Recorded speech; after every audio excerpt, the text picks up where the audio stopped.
Lecture में अपने job posting, cost centres, cost category, actual and build quantity column, बहुत सारे प्रैक्टिकल टॉपिक कवर कर लिए थे।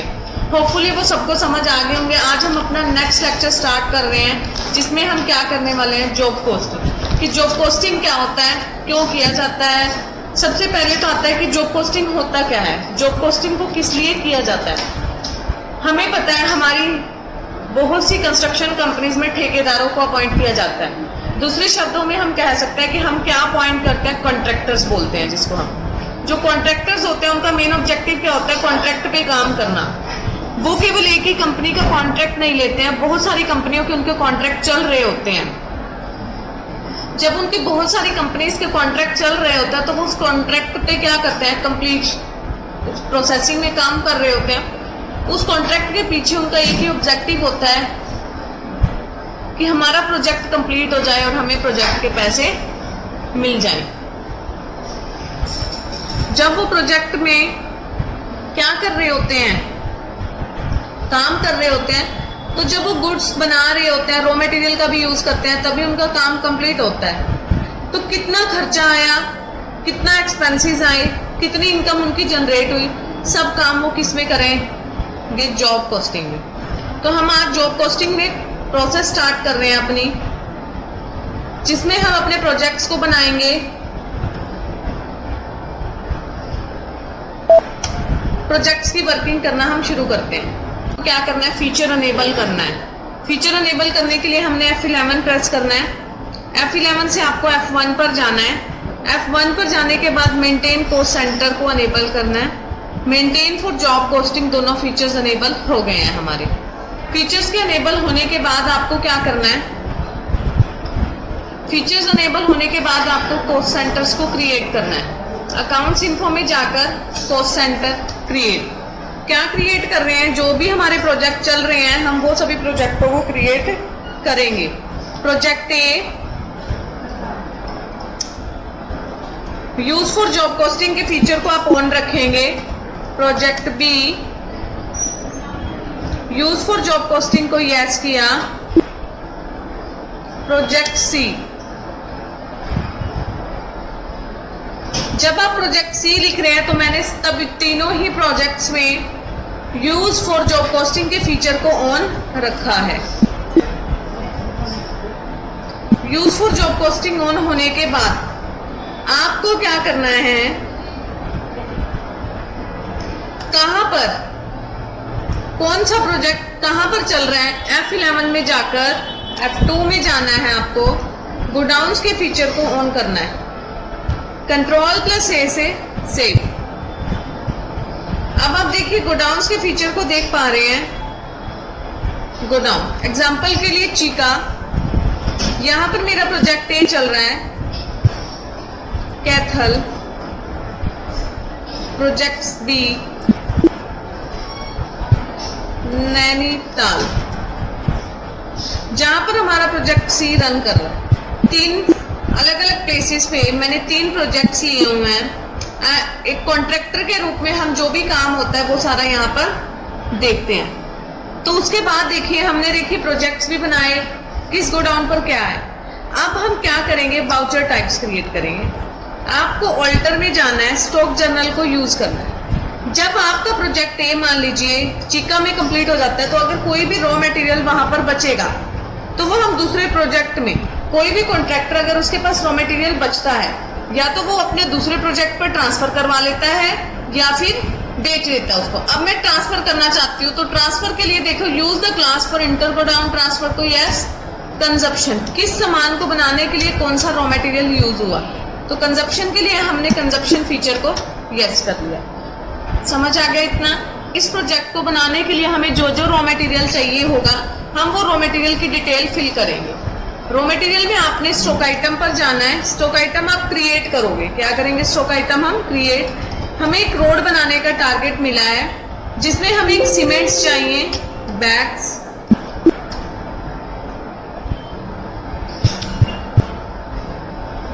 ब्रिक्स। आपको यूनिट्स जरूर फिल करने हैं।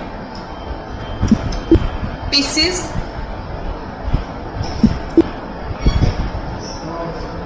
कारकोल,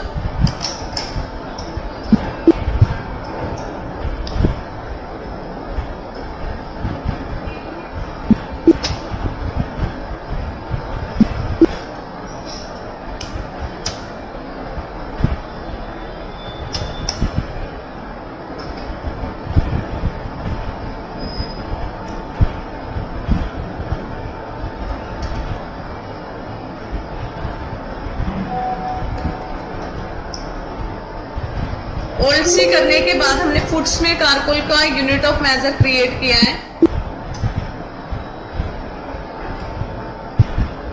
पाइप्स, जो भी रॉ मटेरियल हमें चाहिए था हमने वो ले लिया है। मान लीजिए जो बनकर रेडी होगा वो प्रोजेक्ट ए रहेगा मेरा, जो कि मैं फुट्स में मेजर करने वाली हूँ प्रोजेक्ट ए। अगर प्रोजेक्ट बी है तो आप प्रोजेक्ट बी को भी फिल कर सकते हैं। ये हमने स्टॉक आइटम क्रिएट करने के बाद अब हम इसका रिकॉर्ड बनाएंगे। सबसे पहले हमें क्या करना होगा, प्रोजेक्ट को बनाने के लिए रॉ मटेरियल परचेज करना होगा। रॉ मटेरियल परचेज करने एंट्री करनी होगी F9 में। F9 का मतलब परचेज वाउचर में। अकाउंटिंग वाउचर्स में जाने के बाद आपको क्या प्रेस करना है, F9। जब आप F9 में प्रेस करेंगे तो पार्टी अकाउंटिंग, ओल्ड सी प्रेस करेंगे हम। जिस पार्टी से रॉ मटेरियल मैंने परचेज करना है, अंबुजा सीमेंट कंपनी, हम इस पार्टी से परचेज कर रहे हैं। सन्ड्री क्रेडिटर्स में मैंने इसका लेजर क्रिएट करना है। कॉस्ट सेंटर और एप्लीकेबल को आप यस करेंगे। ये लेजर क्या हो चुका है, क्रिएट।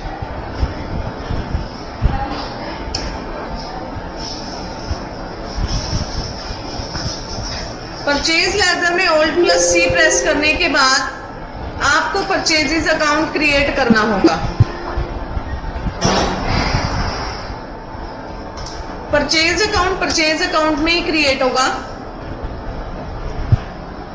नेम ऑफ आइटम, आपने क्या आइटम परचेज करी, सीमेंट, जो कि हमने प्रोजेक्ट ए के लिए परचेज किए हैं 100 बैग या फिर 50 बैग,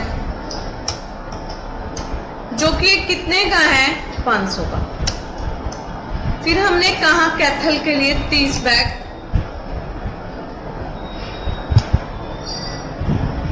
प्रोजेक्ट सी के लिए मैंने 54 बैग्स परचेज किए।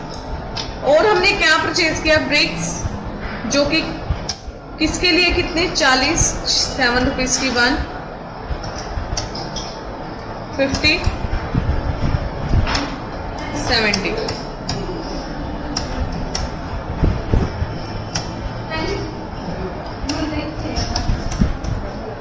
हमने जिस भी प्रोजेक्ट के लिए जितना भी सामान लिया है, हम उतने सामान की डिटेल्स को फिल करेंगे। पाइप्स, चीका के लिए 80 फुट 60 का एक, कैथल 80, ये सामान सबके लिए मैंने सेम क्वांटिटी में इकट्ठे हायर कर लिया। तो यानी कि ये क्या था, हमारा सारा रॉ मटेरियल जो जो हमने परचेज किया। अब इस रॉ मटेरियल की हेल्प से अगर हमने सामान मंगवाया है तो कुछ चार्जेस मेरे पेमेंट के लग रहे होंगे। जैसे कि हमने जिस व्हीकल से मंगवाया तो ट्रांसपोर्टेशन का खर्चा आया होगा। ट्रांसपोर्टेशन का खर्चा मेरे लिए एक इनडायरेक्ट एक्सपेंस है। कॉस्ट सेंटर और एप्लीकेबल को आपको यस रखना है। टोटल खर्चा हुआ 12,000, जिसमें से प्रोजेक्ट ए के लिए हुआ 6,500, प्रोजेक्ट बी के लिए हुआ 43,000, प्रोजेक्ट सी के लिए हुआ 1,200। ओल्ड सी प्रेस किया। वेजेस का अगर हमारा एक्सपेंस हो रहा है, वेजेस मेरा एक डायरेक्ट एक्सपेंस है, तो आपको डायरेक्ट एक्सपेंसेस ही फिल करने। टोटल वेजेस जितने भी हुए मेरे 4,000 हुए, जिसमें से प्रोजेक्ट ए के लिए हुए 2,100, फिर हुए मेरे प्रोजेक्ट बी के लिए 1,900। ऐसे ही कोई भी डायरेक्ट और इनडायरेक्ट एक्सपेंसेस आपका किसी भी प्रोजेक्ट के लिए हो सकता है। उसके बाद आपको क्या करना है, इन्वेंट्री वाउचर्स पर जाना है। ओल्ड प्लस F7 आपको प्रेस करना होगा। जैसे ही आप ओल्ड प्लस F7 प्रेस करेंगे तो देखिए आपके पास कंजप्शन का ऑप्शन आ रहा है। कंजप्शन का मतलब होता है कि हमने कितना रॉ मटेरियल यूज किया किस प्रोजेक्ट के लिए। प्रोजेक्ट ए के 60 बैग थे, जिसमें से 40 बैग मैंने यूज कर लिए। सारा कुछ अभी मैं प्रोजेक्ट ए का ही कंप्लीट कर रही हूँ। ऐसे ही आप किसी भी प्रोजेक्ट का कंप्लीट कर सकते हैं।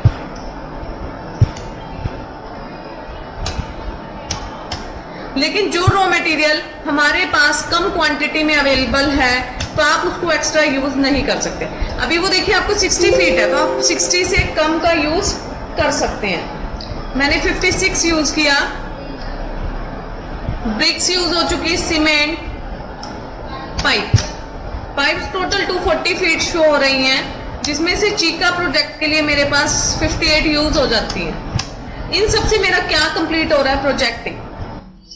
हमने क्या किया, इसमें हमने लोकेशन को फिल कर दिया है कि हमारे प्रोजेक्ट की क्या लोकेशन है, प्रोजेक्ट की कितनी क्वांटिटी थी हमारे पास, एक उसका रेट हमने अपने एस्टिमेशन से कितना तो मेरा एक्सपेंस हो ही जाएगा, विद प्रॉफिट ऐड करके हमने क्या किया, प्रोजेक्ट के अमाउंट को फिल कर दिया है। ये देखिए हमारा वाउचर क्लास कंजप्शन के अंडर ओल्ड टाइप 7 में क्या हो गया, एंट्री पास हो चुका है, यानी कि हमारा प्रोजेक्ट ए क्या हो चुका है, कंप्लीट हो चुका है। ऐसे ही आप इसमें प्रोजेक्ट बी के लिए with raw material with finished goods entry fill कर सकते हो। रॉ मटेरियल प्रोजेक्ट ए का फिल करने के बाद अब प्रोजेक्ट बी का और प्रोजेक्ट सी का सिमिलरली सेम मैनर में ऐसे ही होगा। जो रॉ मटेरियल अब हमारे पास बचता है, मान लीजिए प्रोजेक्ट ए हमारा क्या हो चुका है, कंप्लीट हो चुका है। अगर हम प्रोजेक्ट ए को कंप्लीट होने के बाद कोई भी रॉ मटेरियल कहीं पर ट्रांसफर करना चाहते हैं तो ट्रांसफर करने के लिए आप किसमें एंट्री करेंगे, सबसे पहले आप गेटवे ऑफ टैली पर आएंगे। गेटवे ऑफ टैली से आपको इन्वेंट्री वाउचर्स पर जाना है। इन्वेंट्री वाउचर्स पर जाने के बाद आपको Alt + F7 प्रेस करना है। जैसे ही आप Alt + F7 प्रेस करेंगे तो आपको क्या मिलेगी, ट्रांसफर क्लास। पहले हमने कंजप्शन क्लास में किया था। कंजप्शन क्लास का मतलब था कि रॉ मटेरियल से फिनिश्ड गुड्स में आइटम्स को कन्वर्ट करना। अब हम क्या कर रहे हैं, ट्रांसफर। जो प्रोजेक्ट ए के लिए रॉ मटेरियल बच गया है वो हम ट्रांसफर करेंगे। डेस्टिनेशन गोडाउन, मैं प्रोजेक्ट ए का जो रॉ मटेरियल बचा है वो प्रोजेक्ट बी में ट्रांसफर कर रही हूँ, मतलब चीका से हम कैथल गोडाउन में ट्रांसफर कर रहे हैं। नेम ऑफ आइटम, सबसे पहले मैंने क्या ट्रांसफर करना है, पाइप्स कहां से करनी है, चीका से। 22 फीट पाइप मेरे पास बची हुई है, जिसमें से सिर्फ मेरे पास जो ट्रांसफर का ऑर्डर आया है वो मैंने सिर्फ 13 पाइप्स ट्रांसफर करनी है। उसके बाद हम सीमेंट चीका से ट्रांसफर कर रहे हैं, जिसके मेरे पास 20 बैग्स हैं, मैंने 20 के 20 ट्रांसफर कर दिए हैं। आपका जो रेट रहेगा, जिस रेट पर आप ट्रांसफर करना चाहते हैं आप उस रेट पर ट्रांसफर कर सकते हैं। कारपुल मेरे पास 4 फीट था, मैंने 3 फीट ट्रांसफर कर दिया है। उसके बाद हमारे पास जो भी सामान था, पाइप्स हो गया, सीमेंट, ब्रिक्स बचती हैं, ब्रिक्स भी हम चीका में नेगेटिव में आ रहा है। देखिए आपके पास ब्रिक्स ऑलरेडी चीका में माइनस में आ रहा है। माइनस में आने का मतलब है हम एक्स्ट्रा सामान को चीका में ब्रिक्स को यूज कर चुके हैं। जिस चीज का हमारे पास स्टॉक ही अवेलेबल नहीं है जहां पर, तो हम उसको ट्रांसफर भी नहीं कर सकते। यहाँ पर आप क्या लिखेंगे, रॉ मटेरियल ट्रांसफर्ड फ्रॉम चीका means project A to project B that is in Kaithal. Raw material transferred from project A location, project A की लोकेशन से आपका रॉ मटेरियल कहाँ ट्रांसफर हो रहा है, प्रोजेक्ट बी की लोकेशन पर ट्रांसफर हो रहा है, टू प्रोजेक्ट बी लोकेशन। यानी कि प्रोजेक्ट ए से प्रोजेक्ट बी की लोकेशन पर हमारा माल क्या हो चुका है, ट्रांसफर हो चुका है। अगर आपको देखनी है स्टॉक समरी, स्टॉक समरी देखने के लिए आपको कहाँ जाना है, देखिए ब्रिक्स पर जा रहे हैं हम। मैं ये देखना चाहती हूँ कि प्रोजेक्ट ए से कितना आया। अंबुजा सीमेंट कंपनी में टोटल परचेज हुई 160 की, जिसमें किस प्रोजेक्ट के लिए कितना सामान आया, कितना कितना आता है, किस प्रोजेक्ट की क्वांटिटी पर आता है, वो आपने सभी डिटेल्स इसमें फिल कर ली। जब हम ट्रांसफर कर रहे थे, हो सकता है हमारे कुछ एक्स्ट्रा एक्सपेंसेस हुए हो, like labour, wages, transportation, commission, ऐसे कुछ डायरेक्ट और इनडायरेक्ट खर्चे हमारे हो सकते हैं जो हर किसी प्रोजेक्ट को कंप्लीट करने के लिए आपके होते रहते हैं। तो उसकी एंट्री आप किसमें करेंगे, F5 में एंट्री आपको पास करनी है। सबसे पहले देखिए हम हेडर अकाउंट में कैश से पेमेंट कर रहे हैं, तो मैंने क्या सिलेक्ट किया है, कैश को मैंने सिलेक्ट कर लिया। अब जिस चीज की आपकी पेमेंट हो रही है आप उसको सिलेक्ट करेंगे। अगर मेरी वेजेस की पेमेंट हो रही है तो मैं वेजेस करूंगी, सैलरी की हो रही है तो सैलरी की पेमेंट करोगे आप। ऐसा कोई जरूरी नहीं है कि जो मैं करूंगी वही आपको करना है। ये हमारे प्रोजेक्ट पर डिपेंड करेगा कि हमारा कौन सा एक्सपेंस हो रहा है। लाइक मेरी वेजेस की हो रही है, मैंने वेजेस पे की 1200, किसके लिए हुई? टोटल प्रोजेक्ट ए के लिए। इलेक्ट्रिसिटी बिल जाता है, अगर ओल्ड सी प्रेस किया मैंने, इलेक्ट्रिसिटी बिल का लेजर किस में बनेगा? इनडायरेक्ट एक्सपेंसेस में बनेगा लेजर। आपको इतना करने के बाद कितना इलेक्ट्रिसिटी बिल आता है आपका, ये फिल करना है आपको। मान लीजिए हमारा 2300 इलेक्ट्रिसिटी बिल आता है, तो मैंने एंट्री पास किया, क्योंकि किसी भी प्रोजेक्ट को अगर हम कंप्लीट कर रहे हैं तो प्रोजेक्ट को बनाने पर कुछ तो एक्सपेंस हमें करना ही होता है। किया, दोनों एंट्रीज को पास कर दिया है। F5 में जो भी हमारे प्रोजेक्ट के लिए क्या हो रहा था, एक्सपेंस हो रहा था। उसके बाद देखिए, अगर हमने अपने प्रोजेक्ट की वैल्यू क्या रखी थी, 2,50,000। अब हमें उस प्रोजेक्ट की जो सेल वैल्यू थी हमारी, उसकी पेमेंट हमें रिसीव होगी। लाइक एग्जाम्पल के लिए मुझे क्या हो रहा है, 2,50,000 या 3 लाख जो भी आपने वैल्यू रखी थी, आपको वो रिसीव हो रही है। हमें अम्बुजा कंपनी से कैश रिसीव होगा, जिसके लिए भी हमने प्रोजेक्ट ए को कंप्लीट किया था। ओल्ड सी प्रेस किया, सेल ए प्रोजेक्ट, हमने प्रोजेक्ट ए को सेल कर दिया है। ये हमारा सेल लेजर के अंडर क्रिएट हो चुका है। आप सेल लेजर के अंदर आपको सेल अकाउंट बनाने के बाद आपको एंट्री को सेव कर देना है। ये एंट्री आपकी क्या हो चुकी है, सेव हो जाएगी। देखिए प्रोजेक्ट ए को मैंने सिलेक्ट किया है यहाँ पर, जो कि मेरा कहाँ का था, चीका का। क्वांटिटी क्या थी, रेट क्या था, वो फिल करना है आपको। हमने ये फिल कर दिया, यानी कि हमारा प्रोजेक्ट ए क्या हो चुका है, बन भी चुका है, रेडी भी हो चुका है। जो सामान बचा था वो भी हमने क्या कर दिया, यहाँ पर ट्रांसफर कर दिया। अब उसके बाद देखिए आपको क्या करना है। अब आप इसकी रिपोर्ट जनरेट कर चुके हो। जॉब पोस्टिंग की रिपोर्ट को देखने के लिए आपको डिस्प्ले पर जाना है। डिस्प्ले से आपको ऑप्शन नजर आएगा statement of accounts. Statement of accounts में आपको ऑप्शन नजर आ रहा होगा जॉब वर्क एनालिसिस। हम सिर्फ प्रोजेक्ट ए के एनालिसिस को देखना चाहते हैं। Alt+F1 अगर आप प्रेस करोगे तो आपको डिटेल्ड रिपोर्ट मिल जाएगी। देखिए आपको Alt+F1 प्रेस करना है, आपकी सारी रिपोर्ट यहाँ पर आ जाएगी। देखिए आपको नजर आ रहा होगा सेल कितने का हुआ, 2,60,000 का। उसके बाद कंजप्शन का मतलब है उसके ऊपर कितने का खर्चा आया, 2,50,000 प्लस 28,905। टोटल एक्सपेंस इतने का होता है। इनवर्ड्स का मतलब कितने का रॉ मटेरियल हमने खरीदा। परचेजेस कितने की हुई आपकी। ट्रांसफर कितने का हो जाता है सामान, 595 का अदर सामान था। वेजेस कितने की हुई आपकी, इलेक्ट्रिसिटी बिल, ट्रांसपोर्टेशन। तो नेट मुझे क्या आ रहा है, लॉसेस शो हो रहे हैं। अगर मैं इस लॉसेस को प्रॉफिट्स में कन्वर्ट करना चाहती हूँ तो मेरे को क्या हो सकता है, प्रोजेक्ट ए में कहीं से इनकम भी जनरेट करके हम दिखा सकते हैं। अगर हमें इनकम दिखानी है तो हमें F6 में एंट्री करनी होगी। लाइक मुझे कमीशन मिल रहा है, ओल्ड सी प्रेस किया मैंने, कमीशन अकाउंट। जब मुझे कमीशन रिसीव हो रहा है तो मेरे लिए क्या है, वो इनडायरेक्ट इनकम्स है।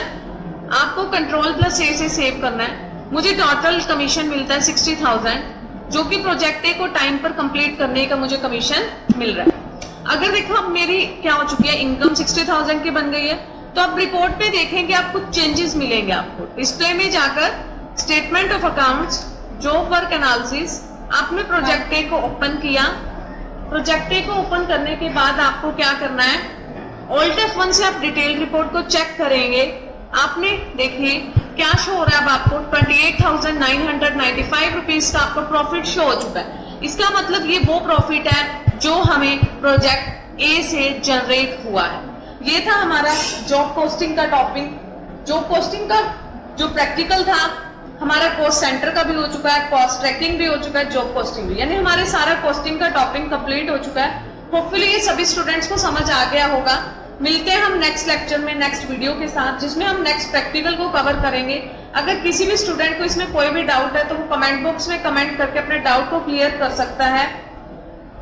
Thank you so much. Please like, share, comment and subscribe on my channel. Thank you.